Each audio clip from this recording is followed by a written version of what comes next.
Life will test you, stretch you, and sometimes it will feel like the whole world is sitting on your shoulders. You'll wake up with a heart full of questions and a mind racing faster than your dreams. The bills pile up, relationships get tested, unexpected storms show up, and before you know it, you're asking yourself, how can I keep going when everything feels so heavy? But hear me on this. Peace is not the absence of problems. It's the presence of power within you. See, when life feels overwhelming, it's easy to believe that you're alone, that you're trapped, that the chaos around you has the final say. But the truth is, peace is a choice. Peace is a practice. And peace is a gift you give yourself in the middle of the storm. You and I both know life doesn't always go according to plan. But here's the good news. You are stronger than the noise around you. You have within you the ability to rise above the stress, the doubts, and the fears. And when you learn how to find that inner stillness, that calm confidence, that grounded spirit, you don't just survive life's storms, you grow through them. So today, I want you to lean in, open your heart, and prepare yourself. Because what we're about to talk about is not just theory, it's transformation. I'm going to share with you the steps, the mindset, and the practices that can help you discover peace when life feels overwhelming. Because if you can find peace in the storm, nothing in this world can stop you from walking into your purpose. There comes a time in everyone's life when the noise of the world feels deafening.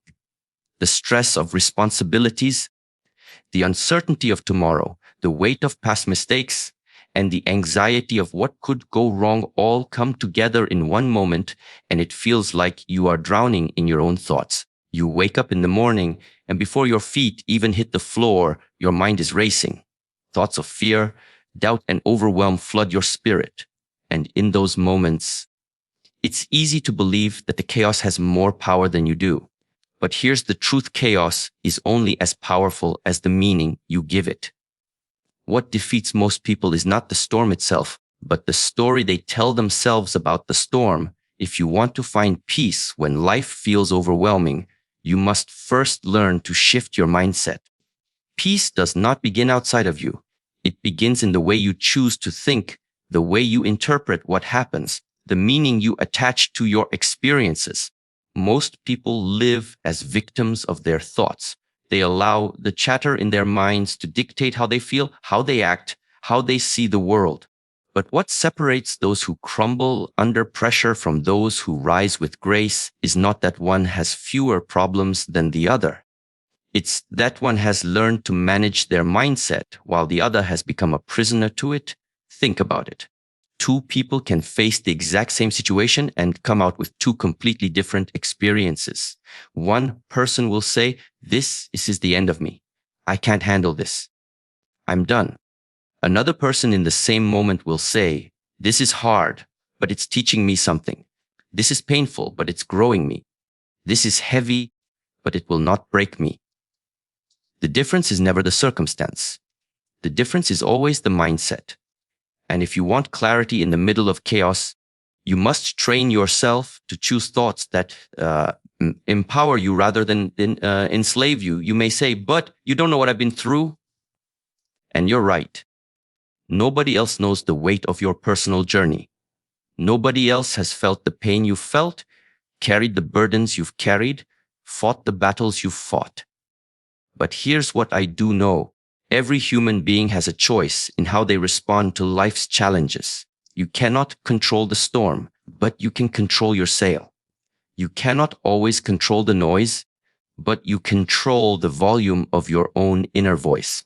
And when you begin to discipline your thoughts, when you begin to direct your focus toward clarity rather than confusion, you begin to experience a kind of peace that no circumstance can steal. I remember speaking to a young man who told me, Mr. Brown, I feel like I'm drowning every day. My mind won't stop running. I can't get a break. And I told him, it's not that your mind won't stop running. It's that you haven't learned to take control of the race. Your mind will always move. That's its job. But you have the power to decide which lane it runs in. If you let your thoughts run wild with fear, doubt, and negativity, then chaos will always win. But if you train your thoughts to run toward purpose, gratitude, and clarity, then even in the middle of the storm, you will stand strong. Understand this clarity is not about having all the answers.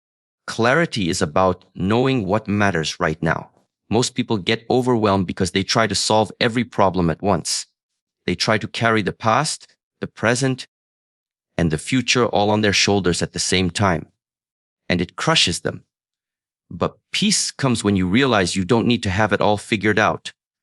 You only need to take the next step, the next thought, the next choice. You see, overwhelm happens when your mind is living in too many places at once. Clarity happens when you bring your mind back to the present moment and focus on what is in front of you. The shift is simple, but it requires discipline. There was a time in my life when I felt stuck. Everything seemed bigger than me. I looked at my goals, my dreams, the obstacles in my way, and I felt paralyzed. My mind told me I wasn't enough, that I wasn't capable, that maybe peace was for other people, but not for me. But I had to learn that my thoughts were lying to me. And if I wanted a new life, I had to create a new mindset. I had to stop asking, why is this happening to me? And start asking, what is this trying to teach me? That small shift took me from chaos to clarity. And once you start asking the right questions, your mind begins to serve you instead of sabotage you. Every day, you are either feeding chaos or you are feeding clarity.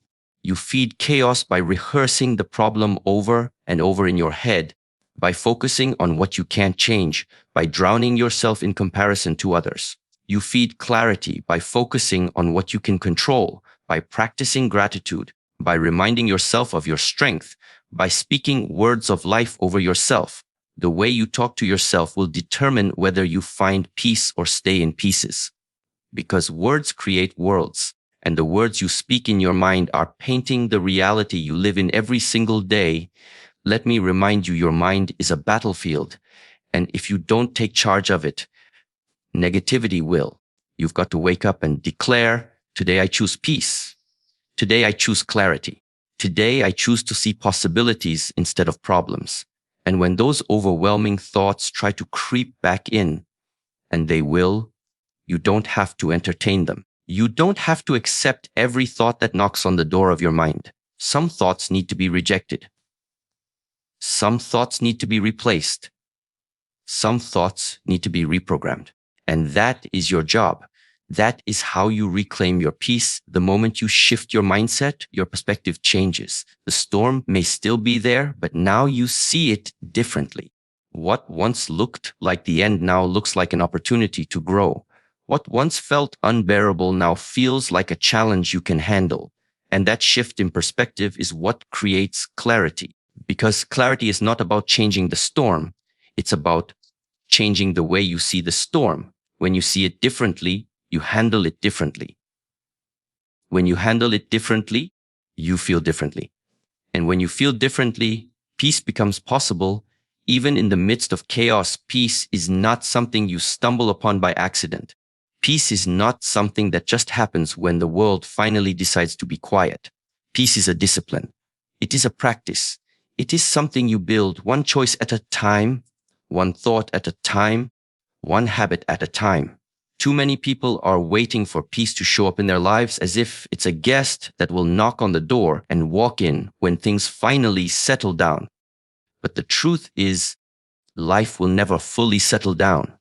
There will always be something tugging at your time, something demanding your attention, something that wants to rob you of your calm. If you wait for life to be perfect before you find peace, you will spend your whole life waiting. The secret is learning how to build practices that create peace in the middle of the noise. Think about a musician who practices every single day. They don't wait until the concert to touch their instrument. They don't wait until the stage lights come on to rehearse the song. No, they prepare in the quiet moments so they can perform in the loud moments. That's how peace works. If you don't practice peace daily, when life throws chaos at you, you won't be ready. But when you train yourself with daily habits, peace becomes a reflex. It becomes something you carry with you no matter what storm you're facing. One of the most powerful daily practices you can build is gratitude. Gratitude shifts your focus from what is missing to what is present, from what is wrong to what is right, from what you lack to what you already have. And when you practice gratitude every single day, even for the smallest things, your mind begins to rewire itself to see life through a different lens. Imagine starting your day not by scrolling through negative news or comparing yourself to someone else's highlight reel, but by simply writing down 3 things you're grateful for. Maybe it's the breath in your lungs. Maybe it's the roof over your head. Maybe it's a person who loves you. When you make gratitude a practice, you are training your brain to focus on peace instead of pressure. Another practice is learning how to breathe. Now, that might sound too simple, but I can't tell you how many people go through their entire day shallow breathing, tight-chested and stressed, without realizing that their body is starving for oxygen and their spirit is starving for calm. Deep breathing is like an anchor in the middle of the storm. When you feel overwhelmed, just pausing, closing your eyes and taking a deep breath in and a slow breath out can reset your nervous system. Science has proven it, but more importantly, experience will show you. When life starts to feel heavy and you just stop to breathe, even for a minute, it creates space between you and your problems. That space is where peace lives. Another daily practice is reflection. Most people are running so fast in life that they never pause to ask themselves, how am I really doing? They live in reaction to everything around them, but they never stop to reflect within themselves.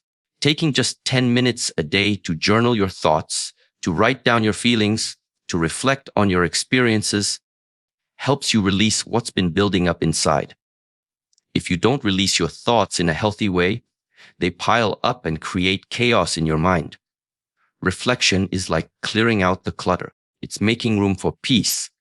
And when you make it a practice, you begin to understand yourself better, which allows you to respond to life with clarity instead of just reacting out of stress.